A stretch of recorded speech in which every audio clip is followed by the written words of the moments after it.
You're watching The Breakfast Club. Morning, everybody. It's DJ NV, Angela Yee, Charlamagne the God. We are The Breakfast Club. We got a special guest in the building, Baron Davis. What's up, my brother? What's happening? It's that time of year. Black Santa must Black be Santa back. time. Welcome back. Man, you know it. You don't celebrate Christmas. I forgot about that. Nah, I mean, I do. I grew up a Jehovah's Witness, Right. but like my kids are into it, my daughter, so I do. I like the symbolism of it. You know what I mean? The trees, the lights, all that. Other than that, I'm not. It's you know. a feel-good time, and That's we love all. the Black That's it. Santa movement. Thank you. I appreciate it, man. The Black Santa, appreciate y'all. I appreciate the support. This is year 2 coming here, so I really appreciate y'all supporting the movement and that's what it's for. It's really about what you're talking about, Charlamagne, is the spirit. The spirit of giving, the spirit of like us as a people loving each other, in a positive way. You know what I mean? And so that's why, we just want to keep the movement going. You made him a lot of money last year, must be. I wouldn't say that, man.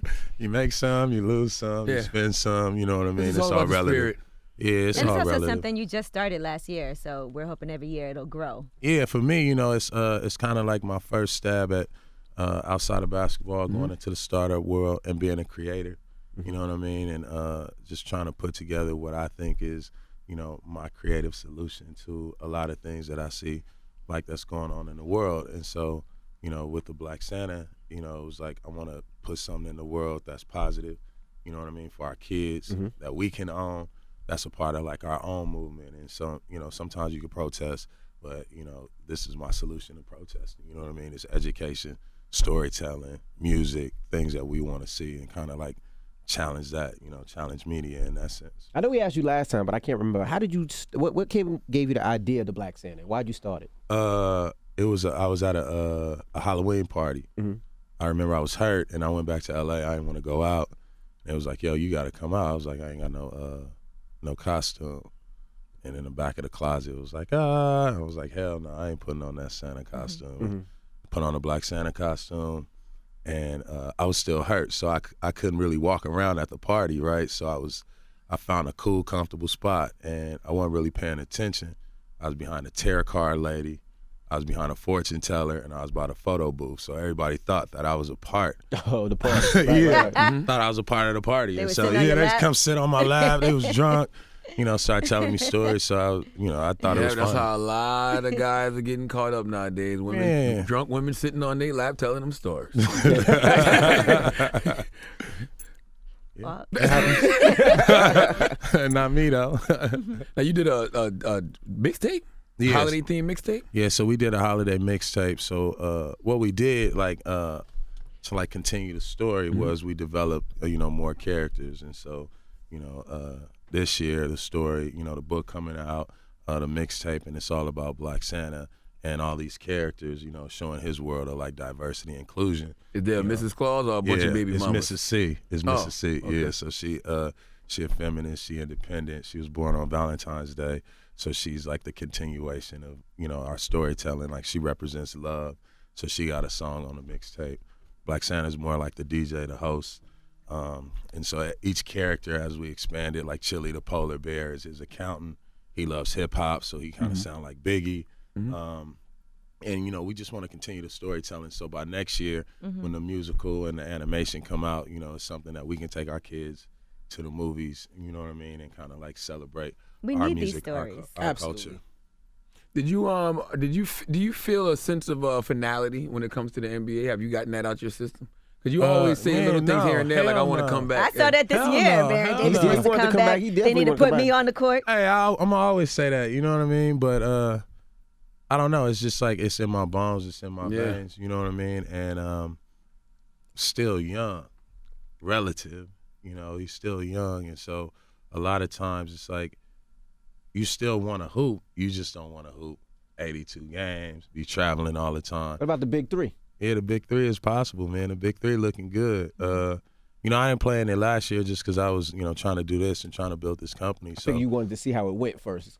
nah, I didn't want to get hurt. A lot of people. I didn't want to get hurt the We first year. saw some pretty you know bad what I mean? injuries. Yeah, we did see I a didn't couple. want to But get hurt it's the first exciting. year. I had to make sure, I could actually go through a summer playing basketball and like really liking it again like that to be able to come back next year and like want to play on the stage like the Big Three, because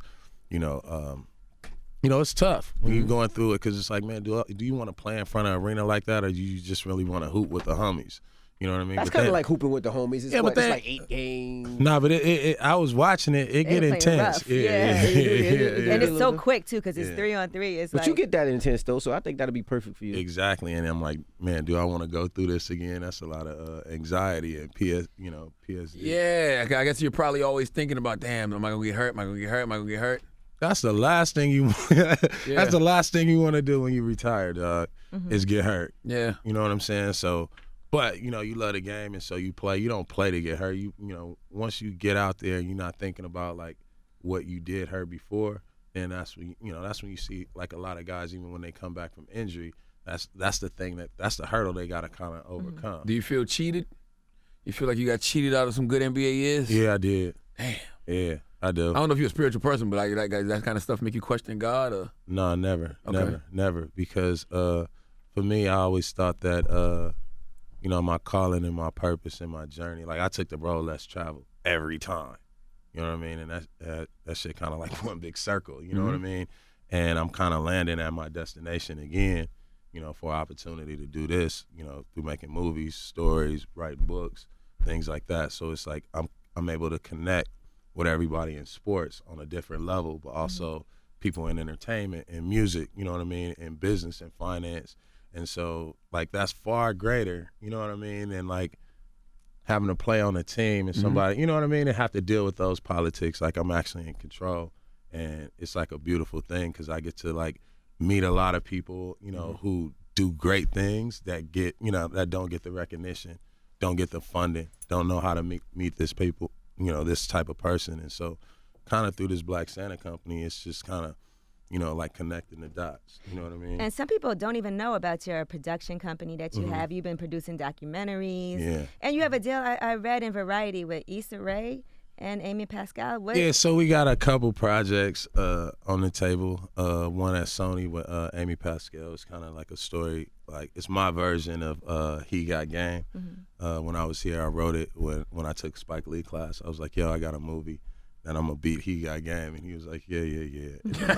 And then when I wrote it, he was like, yo, you gotta write this movie, you gotta make this movie. And so that's at Sony with Amy Pascal. And Issa and I have been just kind of working and ideating on idea of a movie, but not so much like it's official. You and Issa from the same hood, right? I think she's from Inglewood. Okay. Yeah, I mean South Central Inglewood, it's the same thing. Yeah. Yeah. You never thought about coaching? Dope, though. You never thought about coaching? Nah, you know why?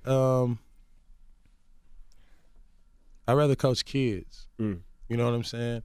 I'd rather coach kids. Like, I wouldn't mind being on a coaching staff, but I don't think that for my personality, with a team, like, I need to be there every day. You know what I mean? Like, I just need to work with the dudes that need to get help. You know what I mean? Or need to advance themselves. But as far as, like, every day. You give off the impression you don't want to work too much, B. You like, I don't want to play 82 games. 82. Man, I don't play 82. No, it's just I don't want to coach every day. It's the NBA. It's like when you in the system, dog, you locked in.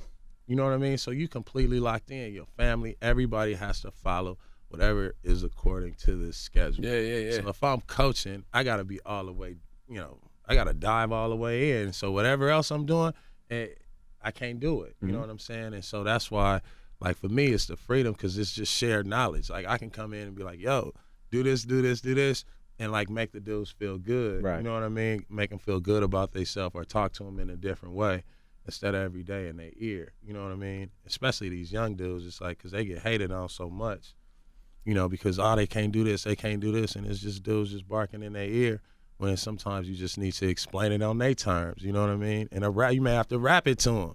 And a coach ain't going to do that. You know what I mean? But I was thinking about that the other day, because all the commentators are older than the players in this generation, and it's like old ball players. It'll never be fair criticism. Nah, you know why? Because they just don't see the game. They compared it to Mike. They compared it to... And they compared it to when we played. You know what I mean? And it's like, man, you can't do that. That's two different eras. You know what I mean? A lot of times it got to do with, the money these dudes making now. You know what I mean? The fame they got. You know what I mean? Like, they figured it out earlier and younger than we did, And you know, a Well, lot they of have social media now. yeah, and a lot of dudes be like, damn, man, like, man, if I was young, you know what I mean, stuff like that. And so that's gonna automatically lead you to some hate. You know what I mean? You ain't gonna really see like the potential in the kid or the beauty of the game. You know what I mean, for what it is and for what it's worth. What do you think about Lonzo Ball? You're from California. He's on the I like Lakers. Lonzo Ball. Mm-hmm. I like Lonzo Ball. I say this, man. He don't say nothing. You know what I mean? Like whatever he say, he stick to whatever he say. You know what I mean? But he ain't his daddy. He ain't out here talking like his daddy. He out here playing basketball. He trying to win. He playing good. You know what I mean? He playing great for a rookie, playing for the Lakers with this much attention and pressure. You know what I mean? He handles it all well. So, you know, for me, I think Lonzo Ball, I think he's gonna be great. You know, it's just a matter of putting the right piece. He's the type of player, if you put the right pieces around him, potent scorers and people who can actually dominate the game, then he's the guy who's gonna make all the right decisions. Yeah, he's a good facilitator, makes everybody better. Yeah, man. And I hate how people are like, oh, he's a bust. Bro, it's not even the All-Star break yet. It's his rookie year. Man, he got like, two triple doubles. He got 2 triple doubles in his rookie year. Mm-hmm. You know what I mean? The Lakers are far more exciting, you know what I mean, with him this year running the point than they were last year. You know if you had what to I'm put your saying? money on a team at the end of this year, who would you think is going to take it this year? You know what? I usually tune in on Christmas Day, and then I can tell. But right now, it's just like you don't know what's happening. You know, like dudes that's hurt, people coming back. You know, Cleveland just turned it around. Everybody like, oh, watch out for Cleveland. Right. Golden State getting hurt. So it's really like I start watching that at Christmas time. You know what I mean? And All-Star Weekend, you can tell who's gonna be what because everybody had a full team. So it'd be hard to tell right now. But Cleveland looked good. Boston looked good. You know, Golden State. Why you hesitate on Boston a little bit? Just because, like, I just want to see. I want to see like they young, right? So they at some point they gonna hit a wall, and I want to see how they like fight through that depth. You know, how they respond to that. Yeah. What do you think about Derrick Rose? He was thinking about retiring, and then he signed with the Cavs. What do you think about that? Man, I know everything that kid going through because it's like, man, when you dope and you dope and you know like you better than what anybody can ever put on you, and then you know your body break down, it's almost like, you know, you do get to that point where you like questioning God, you know what I mean, and you like questioning everything because you know like this is all you've ever done. This is like your gift to the world, and so you know when you reach a certain point and you get hurt, it's like damn. You get past that, you like damn. Then it's like you almost like kind of like playing in fear. Mm-hmm. You know what I mean? You playing in fear, you playing in anger, you just playing to like prove so much. When sometimes you just kind of like need to settle in and calm down. You know what I mean? Right. Like I couldn't imagine when I hurt myself. You know, that's why I didn't try to like rush back. I was just like, you know what, fuck it, man. Let me like figure out if I want to do this. You know what I mean? And if it's fun, and then when your mind a little bit more free, then like your body will heal. You know, your body will heal. So I think with him, it's just putting a lot of pressure on himself. Right. You know, to be who he know he is. You know what I mean? Because he believes in himself so much. But like, and you may not be that person no more. You may have to adjust and be what your body is capable of doing now. Right.